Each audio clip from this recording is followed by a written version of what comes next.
So people joining. Hey, good morning, everybody online. We will get started in just a couple of minutes. Just let everybody get set up and ready to go.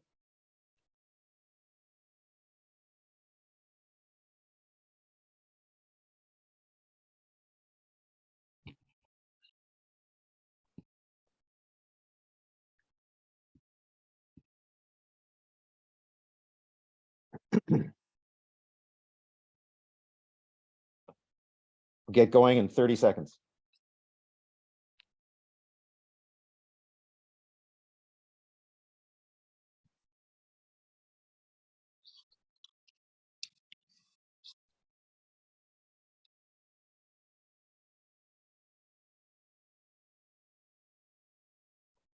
All right, good morning, everybody, and welcome to our webinar, Gaining the Seller's Market, How to Maximize Your Pipeline to Win in 2023. My name is Stuart Sim. I'm the VP of Industry Development at Chime Technologies, and I'm super excited to be hosting here today. We've got three amazing guests in Kevin from Roopler, Max from Homelight, and Stefan from Zavvi. And they all, those companies represent something that is really relevant to the topic today. So I'm sure we're going to get strong contribution from everybody involved. Let's start with a simple one. And really what we want this to be is very interactive. So I will direct the question at one of you, but ultimately it'd be great if everybody had an opinion. So obviously coming out of COVID and coming out as the US and Canada opened up a little bit more, what we saw was some of the best times in real estate over the time of COVID turn around. And what happened is we started getting higher interest rates and obviously low inventory in a lot of markets. So let's start things off with your opinions in general. You know, what are your thoughts about what's going on in the industry so far? And let's start with you, Kevin. Well, obviously things have slowed down, and I think it's a matter of understanding where you've been and kind of like where what your strengths and weaknesses have been, and really just focusing on the things that have allowed you to be successful over the years. Like with us, we've been focusing heavily on online lead generation. I think in terms of where the market is going, I feel like things are starting to pick up a little bit. I feel like the people are kind of, especially buyers, are kind of in this cycle where prior to the rate hikes, you had people that were in the market that were looking at rates that were significantly lower, and so those people then were shocked by the pricing, and really just affordability. And so now we're getting to this new cycle of individuals who understand the market conditions, understand what it takes to purchase a property in this market with the cost, and are more realistic about what that means. And we've been focusing heavily on our on our past clients. We've been working with different people that in our sphere of influence that have expressed interest over the course of time. And quite frankly, in down markets, what I've seen, and I've done it from my own experiences, I don't retreat in a down market, right? I push forward in a down market, and just doing it in a smart way. So that we're investing, and we're investing in the things that have allowed us to be successful over the years. And yeah, I mean, I think that's kind of what's worked, and it's starting to work for us now as we progress into 2023. So it's interesting for me. So when I bought my first house in the early 90s, interest rates were 11 or 12%, right? And I still didn't hesitate to sign the paper.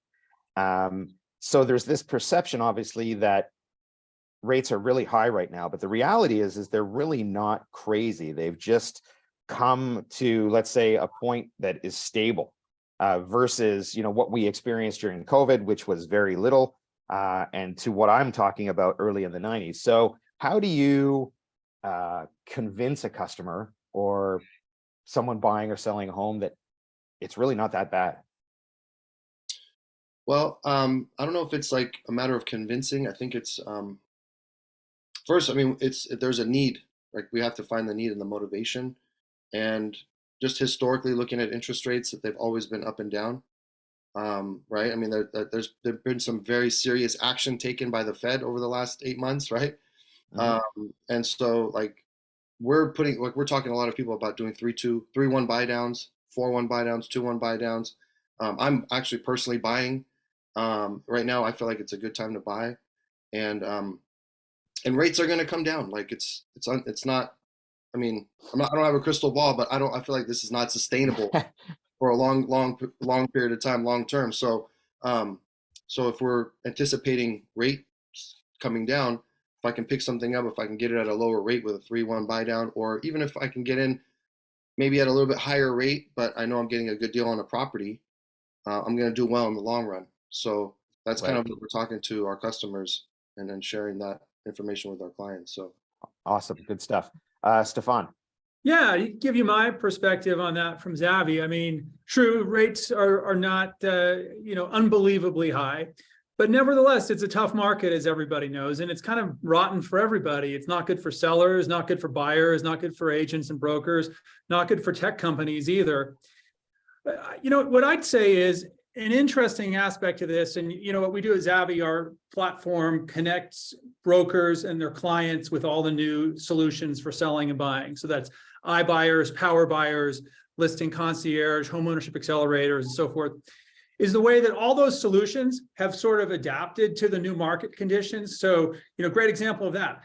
Listing concierge, it's always been a solid option. It lets you prep your house for sale before you put it on the market, and you don't have to go out of pocket as a seller. So at this point, that solution is an absolute no-brainer if you're a seller, because you want your house to have an edge. So we're seeing, incredible growth among the listing concierge companies. Some other companies have really adapted, right? Like Power Buyer, it used to be all about cash offer, right? So you're going to present an offer without a loan contingency. So you're going to get your offer across the finish line in a multiple offer scenario.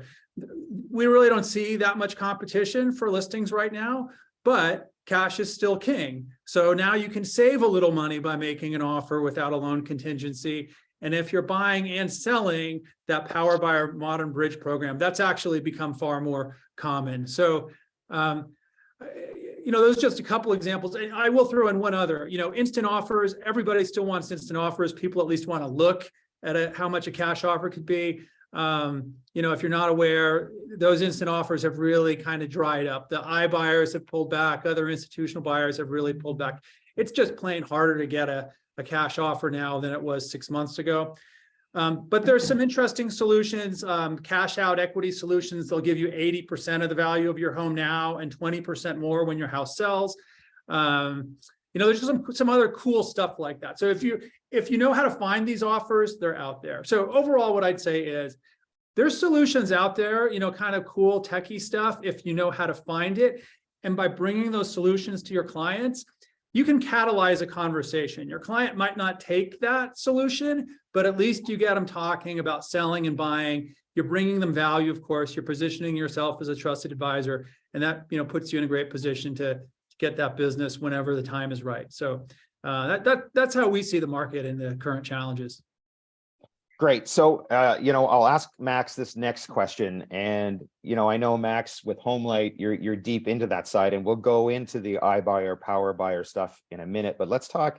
So, Max, if you were looking at an agent or a broker, how can they differentiate themselves in these tough times? Like, everybody's trying to save a little bit of money. They're cutting back on their marketing expenses. They're worried that they don't know where their next listing is going to come from, and in your world that's obviously a big part, right? So what are your thoughts on that? Yeah, I mean, I would say that I would kind of echo what both Kevin and Stefan shared. I think the big kind of word for us on the HomeLight side is adjustment, right? It's a period of adjustment. It's not necessarily a period of pivoting. It's a period of sort of making sure that we are adapting and adjusting to serve clients' needs. And we do a little bit of everything, right? We do a large amount of lead generation. We also do mortgage and title. We also have Power Buyer products. So we kind of see the market from a lot of different perspectives. And I think that one of the key pieces that I'm hearing from agents in the market that are succeeding is that they're doing a good job kind of on a personal basis as an agent or as a broker, as a team, trying to do kind of what Zavi's doing, what Stefan's company's doing, right? Is like there's so much information out there there's so many new products. There's so much disagreement about, among consumers with whether they should be optimistic, whether they should be pessimistic, whether they should wait or jump right now. It's the agents that are succeeding are helping their clients filter the information that's coming in and expose those different opportunities, those different tools, dynamic products like the ones that we offer at HomeLight, traditional listings, the benefits of some of these other solutions, along with exactly what Kevin's saying about like really getting into their motivation, right? 2 years ago, agents weren't necessarily like needing to get to the motivation with a client because it was like time to go. Like before you could have that conversation, you're writing an offer. Whereas now it's like, people like me and my wife, we want to upsize, but we're a little bit on the fence, right? Because we an agent that's talking to us would spend more time trying to get to like exactly how much space do you want? What kind of a lifestyle are you looking for? As opposed to just getting our financing documents and throwing a couple of listings at us. And so so we see it as an adjustment period right now. And we think of ourselves in this, in this space that we're looking to be that dynamic to help our agents in a number of different ways, traditional lead generation, as well as offering products and services that can help them have a different angle and a different pitch and a different message and different resources for their clients to succeed. So some good points there. Thank you. So I'm at Inman right now in New York, talking to lots of different people. And it's interesting to me that a lot of people and a lot of higher ups in the industry are still talking top of funnel. The first lead in, the first lead in, the first lead in. Yeah. But how do we overcome that? Because if you're an agent and you've got 10,000 names in a database, you can't just think about top of funnel. So how do we overcome that as an industry and start benefiting from the long-term conversion and the long-term nurturing of a customer? I'll leave that with you, Max, and then we'll go to Kevin. Yeah, I mean, I think that so we do some of this stuff internally on the HomeLight side. We have a lot of great agents that use Chime and use other services that have great nurture campaigns and great follow-up. I think that we're trying to listen to the market. I think one thing that Stefan said is really key, right? It wasn't hard to talk about cash offers a year ago.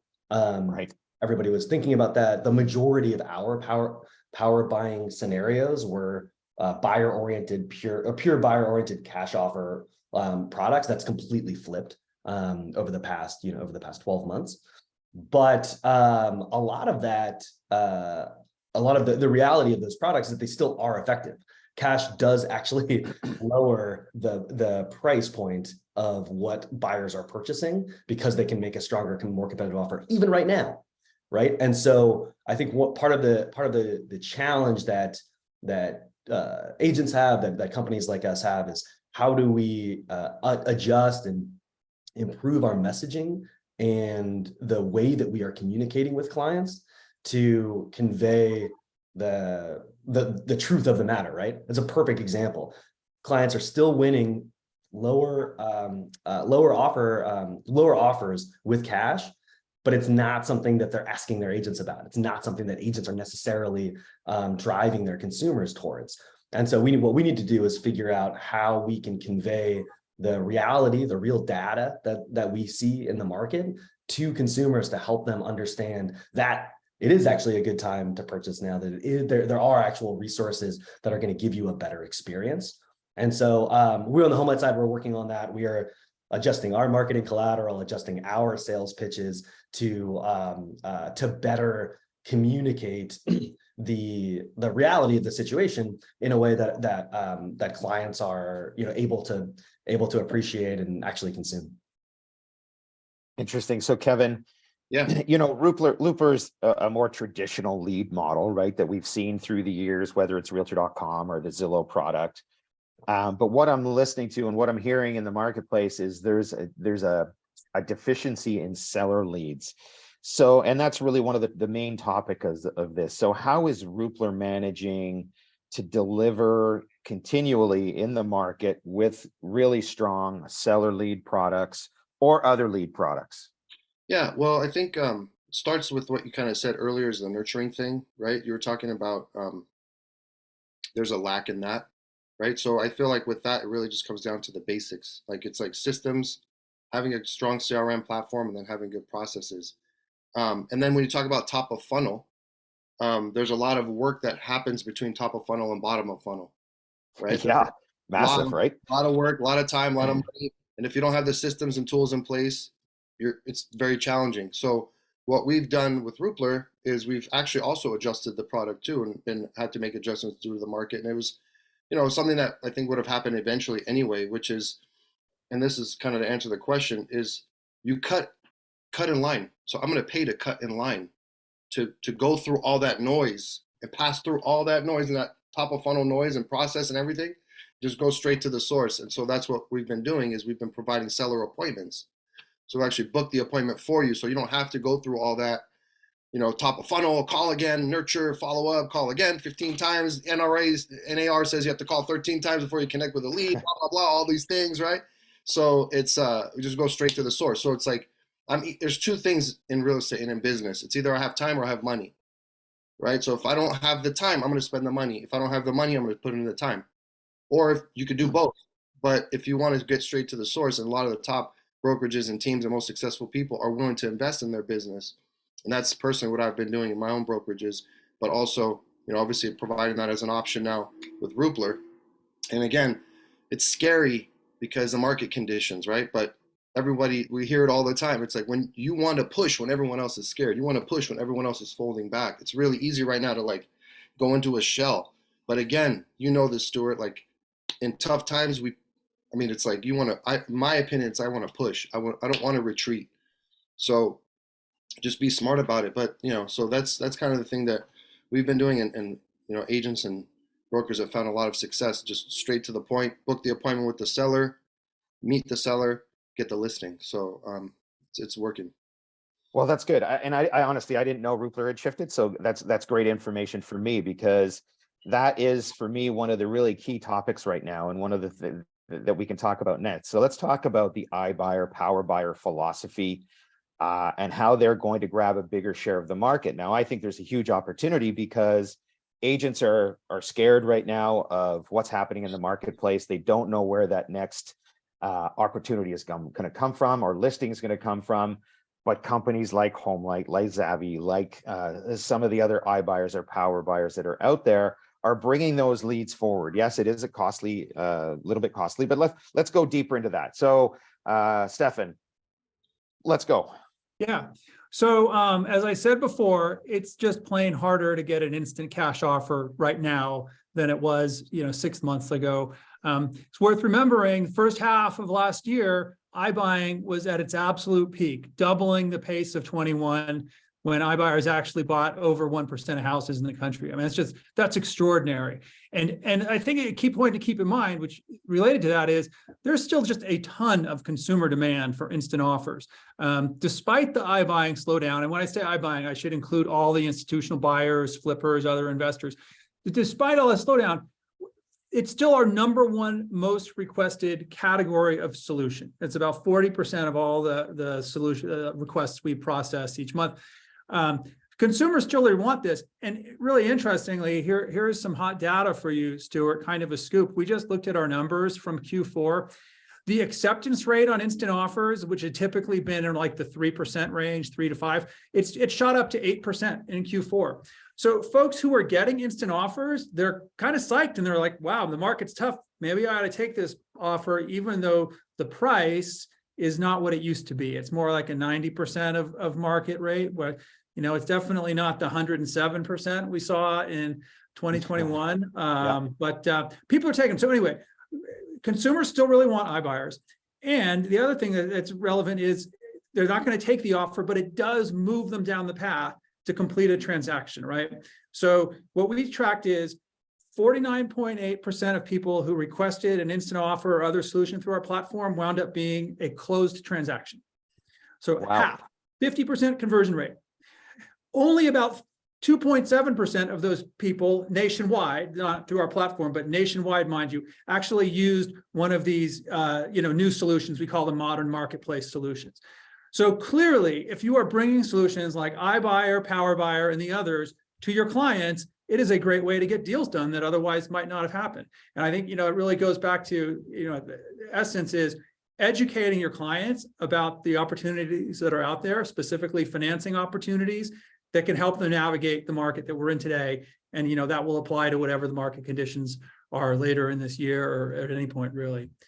So that's the way I see it. It's about, bringing your clients options that they didn't know existed. And by the way, there's no other agent that's going to do that. So it's a huge opportunity for you. If you're the one who's actually talking about these things and, possibly bringing offers to the table when you show up at a listing appointment, you're going to get some solid conversion with that strategy. Can I just piggyback on that real fast, Stuart? Yeah, absolutely.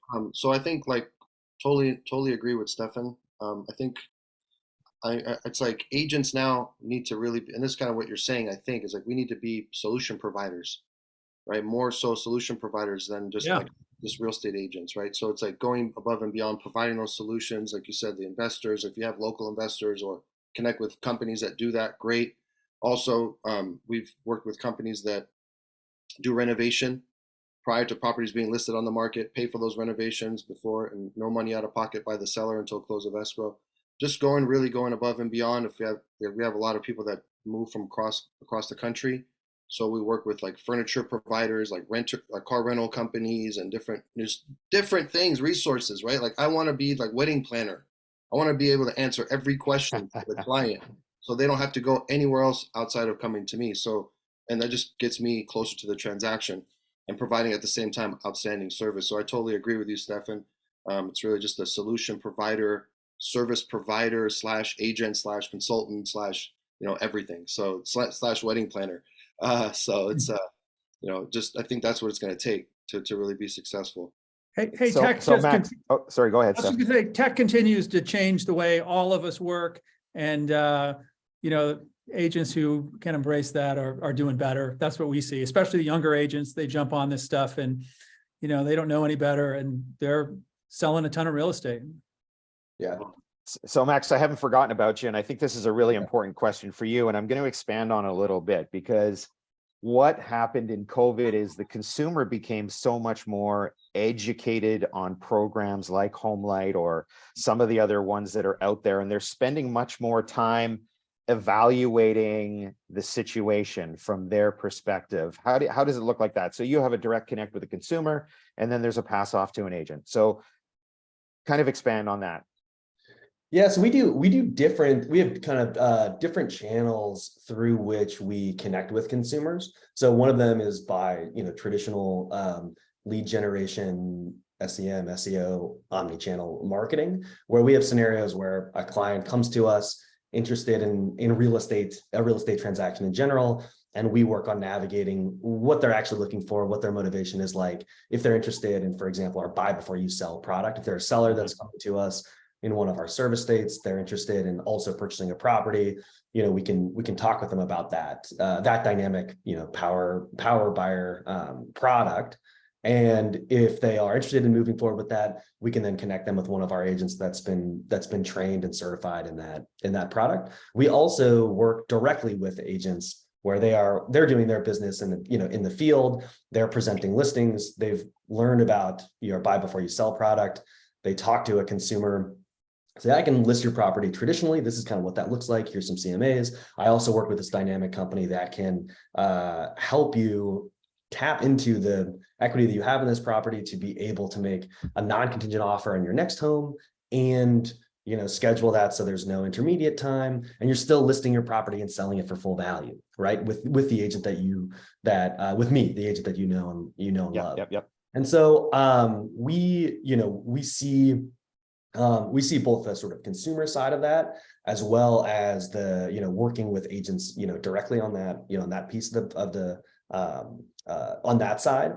And what we I think one of the things that's been helpful for us looking at the sort of the arc of the last like year and a half in the market, is that some of the challenges that we've run into have actually like forced us and other power buyers and sort of tech companies to be better and to build better products and to build more dynamic products. So as an example, it was more the case over the last 2 years that these products were asset heavy, so to speak, where like the first thing that a company would do would be purchase the property of a consumer. There's no risk that asset is going to depreciate over the time that you own it, nor are you going to own it for very long, right?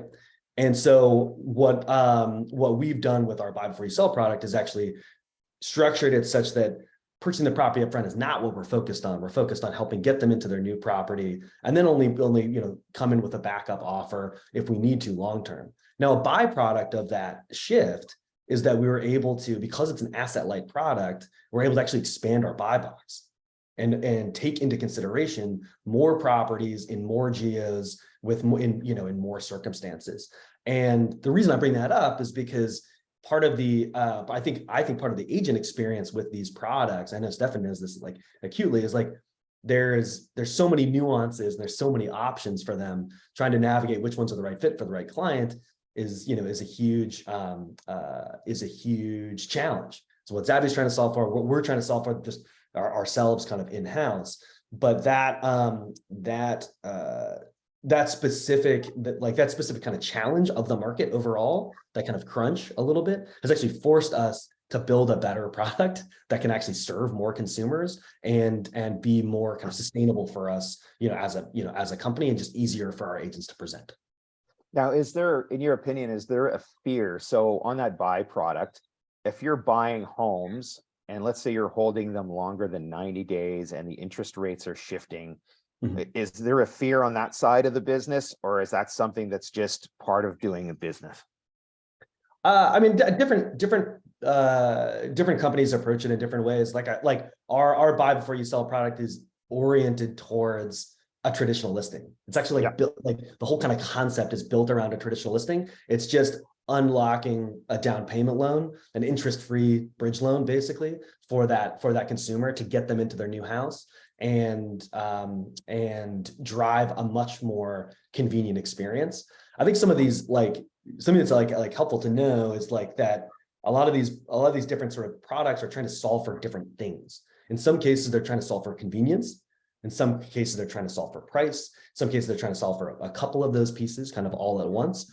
And so it is, it's essential to understand what the consumer is actually like looking for. Are they using Power Buyer because they don't want to live in an intermediate house? Are they using it because of financial concerns? Are they using it because, and like we can, with our buy before sell product, we can serve all of those different scenarios, but it's going to affect the way that that agent communicates with that consumer and sort of what we are, how much of that loan we're trying to unlock for them. And so the focus for us is to try to like continue to make sure that that the product itself is expansive enough to cover all of those, or as many of those scenarios as possible.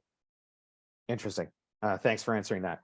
So, when I think about what's happening in the industry right now, it seems to be shifting, obviously, right? People are looking at different programs. And again, I love what HomeLight's doing. I love what Savvy's doing. I love what some of the other iBuyer, Power Buyer programs are doing. Do you think, and I'll go to Stefan for this one.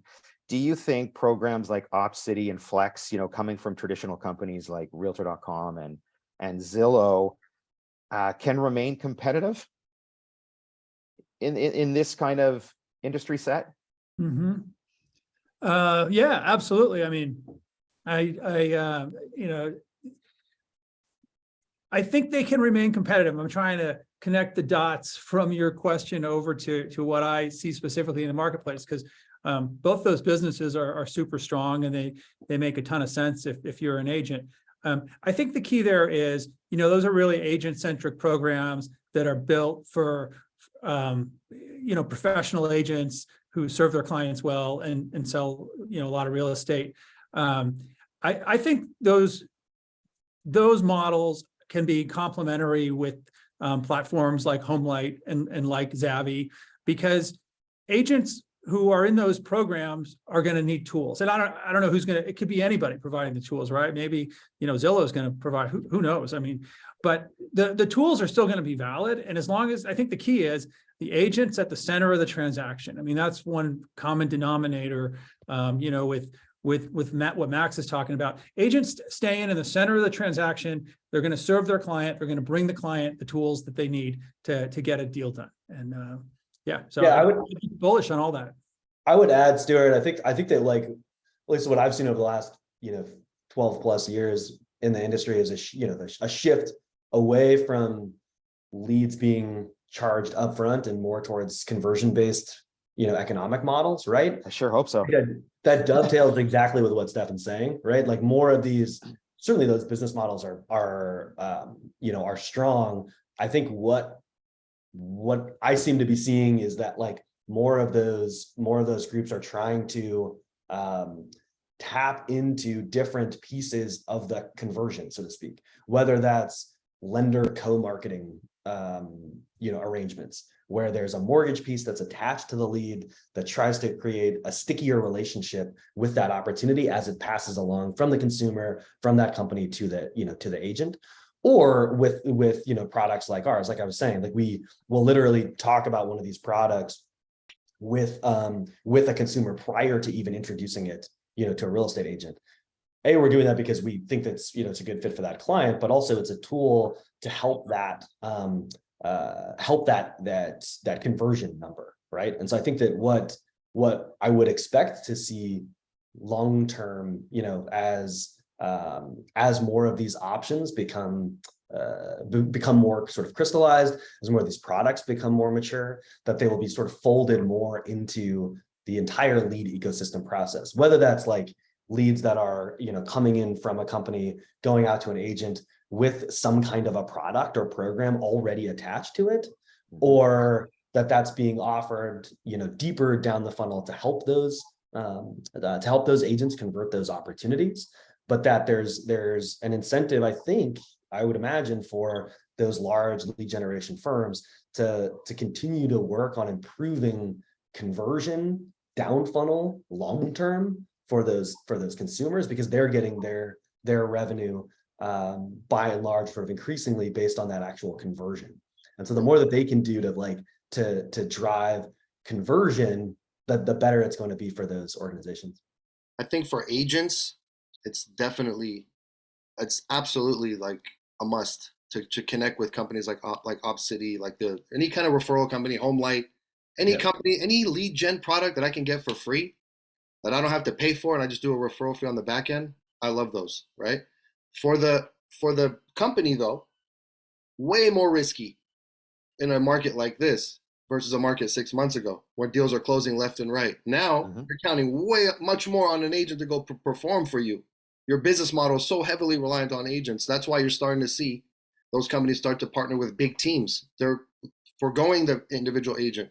But if you're an individual agent watching this and you have an opportunity to connect, absolutely do that. And that's one of the things, like I said, with Roopler, is we kind of did it from the company side, not a little bit of both. A little bit of a hybrid model where we're setting the appointment, so we have the performance aspect is on us to confirm that, to produce and perform on that side. But we're just doing a flat rate to an agent. They just pay up front one time. It's not like a long-term kind of thing. And at the end of the day, if they close a deal, great, and they get it at a really low cost. But we also have the buyer side as well, so that's the more traditional side. But I think in this market, if you're agent, take advantage of every opportunity you can get your hands on in terms of, like, I guess you could say a free lead that you pay for on the back end. For sure. And obviously, right now when budgets are tight, that's very important. But or when you're talking to the agent community, 30, 33, 35% is a lot of money, but the company is doing that work to get you that really good lead. Now, Zillow failed, they don't have their iBuyer program anymore because they weren't attaching mortgages. And the long-term play, for me, when I look at the industry, is that if you could have a relationship with someone for the duration of their 5-year mortgage, when they re-sign, you're still at the advantage because you're controlling that side of the business. Any thoughts there, Max? Yeah, I mean, we're definitely, digging into some of this kind of much longer term, client, like lifetime sort of client experience stuff, on our end. I do think that that we do mortgage, we do title and escrow, we do referrals. We have these power buyer products that have a pretty small fee that's associated with them. So there's a couple of different, sort of pieces. I think that we chose to do all of that stuff in-house. We tried outsourcing different pieces of that process, whether it's the title and escrow, whether it's whether it's the mortgage. By and large, we do all of that. We can't accept outside lenders, but by and large, we do almost all of that work in-house, so that we can have a much better control and a much better consumer experience, where we can actually close on time, where we can do everything along the process that we've outlined to the consumer. And so we have a serious vested interest after all of that work to be able to maintain a relationship with that consumer after they they close. And so like we're working on pieces to sort of maintain that relationship long term, but also learning from ours over the last couple of years that like each of these individual pieces are very, very hard to do. Right. And so we've spent a lot of time focusing on making sure that we're giving a great title and escrow experience, making sure that we're giving a great mortgage experience, making sure that we're giving, a great operational experience on the, on the closing side, because it's actually pretty challenging to do. It makes sense that there's individual title companies, individual mortgage companies that just excel in these, these specific fields. Yep. And so in order to maintain that longer term relationship, both with the agent as well as with the client, we've brought all of those different processes in-house to sort of own that, to own that long term. Yeah. So I think this is a topic that we probably could talk about for like a couple hours. But I want to shift a little bit and talk about kind of some general items within the industry. So how can an agent leverage technology in today's tough environment? So here at Inman, one of the big conversations was all about AI, and AI is like the word of the day. What are your thoughts there? Let's start with Stefan. Oh boy, how to leverage AI or well, technology, but maybe AI. Yeah, I think for tech, I'll be honest, I think it's a hard problem for agents to know what tech to pursue. Agents who are successful, a reason they've been successful is they stay focused on their systems that are proven to work. And you don't want to get distracted by every single shiny object. So I think what I'd say, and I get it, this is a little bit self-serving. I think it's also serving Max and maybe Kevin too a little bit, but look for platforms that are going to simplify what you do and obviously keep you in the center of the transaction and enable you to serve your client, to serve your clients like on their terms, right? Like don't try to put a square peg in a round hole, but who's your client? What is their need? Kind of figure out their persona, and then if you can match them with a solution, I think there's a whole bunch of tech that does that enables you to connect with more clients and their problems and simplify your routines. That's about what I've got on that one, Stuart. I think, right. Kevin. I think it's like, look, there's always noise. There's always things people are talking about, right? It's like before it was like the Uberization of real estate. Like that was when we're talking about that over. Now it's AI. But where are you in your business? Like where do you need to focus on your business so you can have AI is about conversations, relationships. So if I can handle, like depending on my type business model, if I'm like a sphere of influence person, if I'm a referral person, and I have like 50 relationships, then I don't need AI. Just as an example, right? I don't need all the tools and systems. If I have thousands, hundreds of thousands, like we have like 300,000 contacts in our database. Okay, now you need some automation. You need to have conversation. So it starts with where am I in my business? What are my needs? Where do I want to go? Maybe I'm now, I'm in that 50 person category or whatever, the sphere of influence, but I want to get to 500 or 1,000. Okay, let's start talking now. There's lots of solutions. Type in AI in Google, you're going to find 100 different companies. It doesn't, you know what I mean? Yeah, but only about a few are going to do it well. fair enough, but I mean, you can start there though, right? Like, I mean, you can talk to Stuart and find out which ones do it really well. But the point is, it's like, where am I in my business? What are my needs? What do I need to have? What do I need? Where do I want to go? And then do these tools and systems and everything that we're talking about apply to me, and find out which ones that apply and go after those. I mean, otherwise you're just going to be going in 100 different directions, and then like abandoning your needs, right? So it's like, my needs first, then let's go step by step from there. That's what I have to say about that. Yeah, I would say I think the best, like some of the best examples that I've seen of AI usage has been more oriented towards top of the funnel. Or I mean, like super top of the funnel or super bottom of the funnel. From a, from a lead generation and sort of nurturing perspective. It's like, it's when you don't know a consumer and you're trying to connect at scale with, with a lot, it's like kind of what Kevin's talking about. It's like, it's actually like really, particularly when it comes to text messaging, right? So like, I will not, as a millennial, pick up my phone with a number that I don't, that I don't recognize, even though this is what HomeLight, does all day, every day, is, outbound reach to people that have submitted their interest. However, I will, like, in HomeLight does this, but like, I will check my text messages. I will see every single one, no matter what, even if it's something that I'm not, I'm not interested in, right? So there is a non-creepy, non-weird way to like leverage AI on the text side, because people are accustomed to that. And you can have somebody start a conversation, try to schedule something with you on your terms. And then as soon as there's like a hand raised or interest that's expressed, as soon as it becomes human, so to speak, then you can have a human, jump in, have that conversation, get things started. I would, if I was a broker, I wouldn't necessarily have, even if I had a big, a big referral presence, I wouldn't necessarily be like, have people devoted to like text outreach to potential consumers. I would want that to be distributed through some sort of AI platform until the moment that somebody raises their hand and says like, oh, actually I can talk at 6 p.m. tonight.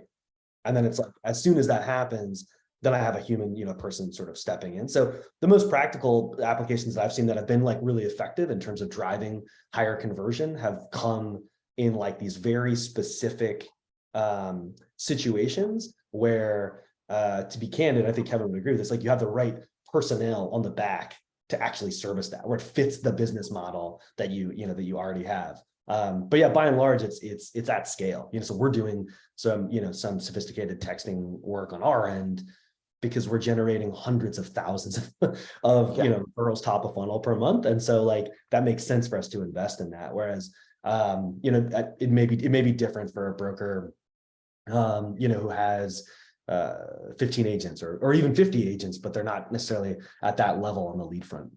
Yeah, And from Chime's perspective, we're looking at it as something that can help with the heavy lifting. If an agent has 10,000 people in their database, there's no way they're going to be able to reach them all with a phone call or a personal text. But if you have some really good AI with some really good follow-up processes in place, I think that can really help drive that long-term conversion and the interest from someone that is possibly going to buy or sell a home. And whether that's top of funnel, middle of funnel, or long-term relationship, I think that's the super important part. Let me shift, we have a little bit of time left. Let me shift to a couple of things and we'll go through it pretty quickly. But when you think about home equity, and I use myself as an example, if my kids are moved out, we're looking at downsizing and possibly, moving to something quite a bit smaller or buying a place on a lake. How can you convince a community, or call it North America, to try to start thinking outside of the box and sell their homes and shuffle their situation, let's call it, right? Whether your family's gotten smaller, your family's gotten bigger. Give me a quick thought on that. Well, I think it starts with understanding your client's needs and having those long-term relationships. So I can make those have those kinds of conversations, right? So if I'm having long-term conversations with clients and nurturing my clients and understanding where they are in their life and kind of what their needs are, then we can start, maybe introducing some of these ideas if they're not already thinking about them. And that just starts with like communication, long-term communication, connecting with people, utilizing your CRM. Like I think, even with your sphere of influence, like you definitely need to have a sphere of influence in your CRM. A lot of times people feel like, that's something that gets neglected for some reason. It's like that just stays in your phone. But like everybody, if I'm having conversations with people and I know where they are in their life, Yep. then we can start having those conversations. But it starts with like being organized with that process and kind of staying on top and staying in front of your clients. I don't know if it like necessarily answers your questions like directly, but No, but it's good thoughts. And I wasn't expecting a direct answer. I just think it's interesting that there's $3.3 trillion of equity built up. How could we create seller leads or create sellers through that concept?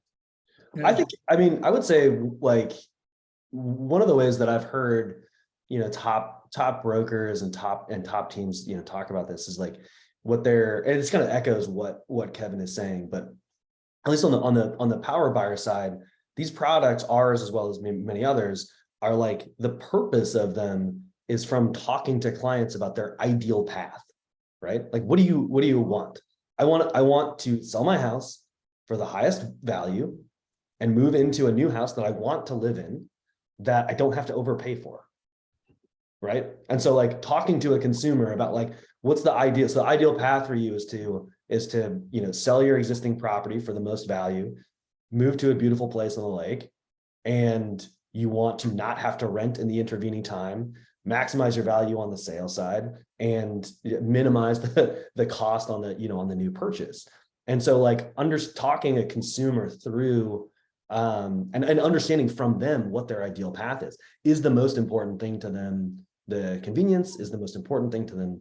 Saving money is the most important thing, that process. That's how the agents that I see that are quote unquote unlocking that inventory. Again, it's not about convincing somebody to sell. Like you're not going to convince somebody to sell or buy a house. You're gonna understand, Their situation, what their situation is, Yep. and if they're ready and you're ready and prepared to be their agent to help them, fantastic. The agents that I see that are like quote unquote kind of unlocking that equity are talking through with their clients. Okay, what is that ideal path? What do you want to happen? Okay, you want my wife and I want to upsize. When do you want to be in that house?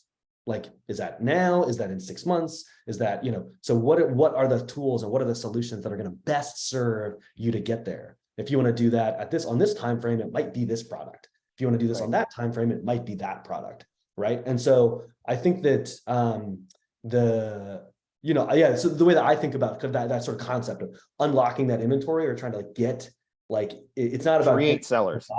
But it's to create that scenario, that understanding for whenever it is that person is ready and decides they want to move forward. It's talking with them about what does that ideal path look like to you. We at HomeLight have built our buy before you sell product because of answers to that question, which is like, this is how we want it. So, Stefan, I cut you off there. Sorry. No, that was good. So great comments from Kevin and Max. I thought I agree with all that. And the only thing I could really add is people often ask, like, what's the next thing, coming for Zavvy? Is it, you started with iBuyers and you got the power buyers. Overall, the next category of solutions on our platform is all going to be all about unlocking all that equity that Stuart mentioned. There's a bunch of cool stuff. Probably, I keep a list. There's probably 20 companies taking different approaches. So, for example, you could say, I'd like to sell a 20% share of this house where I've got a ton of equity, and I'm going to use that to go and buy a place where I'm downsizing. I'm going to go live on that lake, right? I'm going to go live on that lake in British Columbia, and I'm going to be whole, right? And so anyway, I do think there's super exciting stuff coming up. We're looking forward to making that more accessible to brokers. Not quite there yet, but really soon, because it's solving such a massive problem. It's just an incredible opportunity. I'm looking forward to taking advantage of it myself in the not too distant future. But I think great tech is coming for that. One other quick thing on this, it's really just awareness. And like, a lot of people don't know they have massive equity. Like, they don't know what the home sold for down the street. I think that's kind of what you're saying, right, Stuart? Yep. This is what you're looking for, the answer, right? So like, I don't know. I mean, I use a company called HomeBot. I don't know what you guys think about HomeBot, but I think it's freaking awesome. Yeah. What we do is we put our sellers in there, and then it'll alert them when like their home goes up in value, goes down in value, or there's a home that's sold down the street, whatever. I know it's not about HomeBot, but the point is it's a great tool, and it's us being aware of where our clients are, not only in their life, like I was saying earlier, but also like in their property, like in their equity. What do they have? And that gives me an opportunity then to reach out and say, hey, man, did you know down the street the home just sold for X and you bought it for this? I mean, I know that Jane just went to college. Your other son went here. Have you ever thought about selling and pulling some of that equity out? So it's like, I'm always looking for reasons to reach out to my clients. What better way to reach out to my clients? Say, hey, you just made $300,000 on your home, like, right? So it's like, so it's about awareness and knowing where our clients are in the process and where they are in their value of their home. So we have to stay on top. Well, that's a great thought, Kevin. So I'm gonna close this off at that because we're like 52 minutes in, and I want to leave a couple of minutes for Q&A. So if anybody wants to pose a question for any one of the panelists in the Q&A section of the webinar, please feel free to do so, and we'll answer that while you're on the phone. Looks like some questions came in. What are your thoughts on mailers? I don't know if you can see it. I'll just. So I've got one from Catherine in South Carolina. Unfortunately, Catherine, I live up in Vancouver, British Columbia, and I'm looking for something a little closer than a lake in South Carolina, but it sounds beautiful. There's another question here. It says, what are your thoughts on mailers? Do you use them at all? Thanks for that question. Who wants to You're go? probably the best one to answer that, Kevin. Me? Yeah. So I use mailers. I use audience.co. They're handwritten notes. And what I like about, first of all, I like that they're handwritten. And then also, if you're going to use a mailer, and audience.co does this, have something where there's some action that can be taken by the recipient that I can see, that I can be aware of. So there's a QR code. Have a QR code on there. Have a link. Something where I know when they're taking action. Because if I just send a mailer, it's like it's the abyss. I don't know what happens, right? Like I just have to assume maybe they saw it, maybe they didn't. But if you're sending my thoughts on mailers, if you're going to do them, have something where I can track some engagement, have a call to action or something you could do where they use their phone or click or something, so I know who I should be following up on. That's my thought on mailers. And I'll just follow that. So one of the points of doing these webinars is to inform people of what is out there from a marketing perspective. So today we're talking a lot about the power buyer, the home buyer, how to drive seller leads. But there are those traditional methods like mailers. I'm still a strong believer in people packing up their bag and doing some door knocking. That never hurt anybody to get out there in the marketplace. Now, technology, I'm a huge technology guy. I believe in it. And I believe that if you're not adopting technology, you're going to struggle. But I'm not ever going to say that you should get away from some of the traditional methodologies like going to your local business group or doing some door knocking. And mailers are a good way to do that. Absolutely. So I think that's the end of the questions. So what I'm going to end things there. I'm going to say thank you to our panelists, guys. That was very insightful, really informative. I really appreciate the time. And I will get you guys, and we'll get invited back onto another webinar and talk more about what we started talking about today, because I think I can talk about this for a few hours because I'm super passionate about it. And I know that you three are as well. So absolutely. Thank you so much for your time. And we'll talk soon. Thanks, guys. Have a Thank great you. one. Thank you.